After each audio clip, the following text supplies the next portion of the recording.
Bupati Sragen, Jawa Tengah Sigit Pamungkas menolak duduk di kursi empuk saat ngantor di hari pertamanya menjabat sebagai bupati pada Senin, tanggal 3 Maret tahun 2025. Dia lebih memilih duduk di kursi kayu yang terbuat dari pohon jati yang tersedia di ruang kerjanya.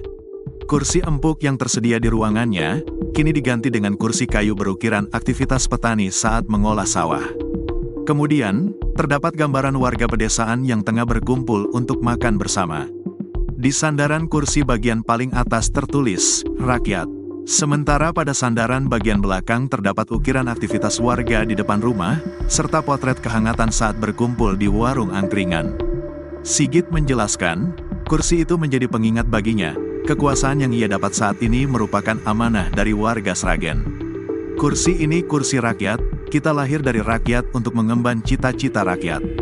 Ingat apa yang menjadi masalah rakyat, dan kita punya tanggung jawab untuk memberikan solusi, katanya kepada tribunsolo.com, Senin, tanggal 3 Maret tahun 2025. Memberikan pelayanan terbaik untuk rakyat, jadi mengingatkan kita semua untuk tidak mengambil jarak dengan rakyat, imbuhnya.